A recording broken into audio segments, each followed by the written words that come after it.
Company अच्छी है, वो क्लीन एनर्जी में दबदबा, वो डिफेंस स्पेस रिलेटेड प्रोग्राम्स में पार्टिसिपेशन, तो बिजनेस तो अच्छा।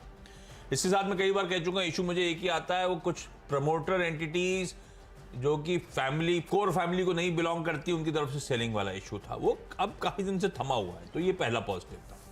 कल अपडेट आया बाजार बंद होने के बाद कि निप्पॉन इंडिया म्यूचुअल फंड, वैसे निप्पॉन इंडिया एमएफ एग्रेसिवली इसमें इन्वेस्टेड है।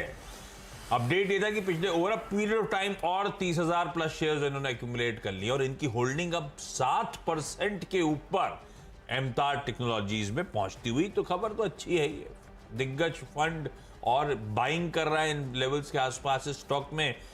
कंपनी बढ़िया है, ऑफ हाई ट्रेड कर रही, इसलिए ग्रीन रख के चल रहा हूं। देखते हैं आज स्टॉक मार्केट का बिहेवियर कैसा रहता है, लेकिन खबर पॉजिटिव।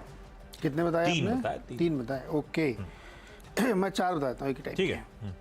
दो कंपनियां जो शुरुआत में हमने रखी ग्रीन ट्रेड के लिए, मुझे लगता है गेल और पेट्रोनेट एलएनजी, इसलिए क्योंकि आपने देखा होगा यूएस गैस फ्यूचर्स के दाम कल 11% गिरे एक दिन में। बहुत तगड़ी गिरावट यूएस फ्यूचर्स में देखी गई। मैं कहूँ $3.5 के आसपास शायद अब प्राइस आ गए एग्जैक्टली। तो उसका कारण ये दो रीजन, कल की फॉल इसलिए भी थी क्योंकि बहुत ज़्यादा वहाँ पे निकल के नहीं आया डेटा कि विड्रॉ किया गया है, मतलब विड्रॉ इन द सेंस कि जो उनके स्टोर से कंजम्पशन का विड्रॉ किया गया, हाँ ये $3.79 के आसपास है। तो ये बहुत सिग्निफिकेंट फॉल कल भी थी।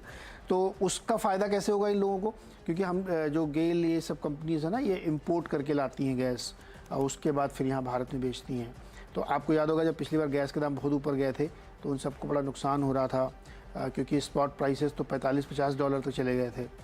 फ्यूचर कॉन्ट्रैक्ट में भी बहुत दिक्कत हो रही थी। यूएस जो रशियन कंपनी गैसप्रॉम, उसने डिसऑनर कर दिया था। अब चूंकि सब कुछ नॉर्मलाइज हो रहा है, खबरें ये भी हैं कि गैसप्रॉम भी जल्दी ही, बहुत जल्दी वो वाला अपना पुराना जो कॉन्ट्रैक्ट है उसको ऑनर करना शुरू करेगी जो सिंगापुर के ज़रिए होता है। तो गेल उसमें अच्छा उसके लिए है। पेट्रोल क्यों, क्योंकि जब कोई गैस लेके आएगा, रीगैसीफाई करेगा, तभी तो इनका धंधा चलेगा। जब गैस ही नहीं आ रही तो क्या करते हैं। तो इसलिए पेट्रोनेट के लिए भी अच्छी खबर है गैस के दाम गिरने से, और यूएस फ्यूचर से बेंचमार्किंग लेके हम लोग चल रहे हैं। तो ये दो हैं। दूसरी दो खबरें हैं आईओसी और बीपीसीएल के लिए। आईओसी बीपीसी मैंने इसलिए लिया है कि एक तो देखिए क्रूड थोड़ा सा नरम कह लें या एक रेंज में कह लें।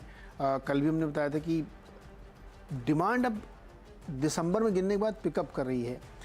रूरल डिमांड ऐसी रिपोर्ट्स बता रही हैं, नुआमा जो पहले डब्ल्यूआईसी से थी, कि अब धीरे धीरे वो पिक करना शुरू कर चुकी है, तो अगले क्वार्टर में इम्प्रूव होगी। और रूरल डिमांड जैसे ही इम्प्रूव होती है ना, तो फिर डीजल की बिक्री शुरू हो जाती है, तो उसका फ़ायदा इन जैसी कंपनीज़ को मिलेगा। और वैसे भी ये रॉक बॉटम पे हैं तो उनको बहुत ज़्यादा दिक्कत नहीं है। मुझे लगता है कि इसको ध्यान में रखना चाहिए, बीपीसीएल और आईओसी। तो ये चार कंपनियां ऑयल एंड गैस से मुझे सबसे इजी कैच लग रहा था समझने के लिए, तो मैंने ये रख लिया है।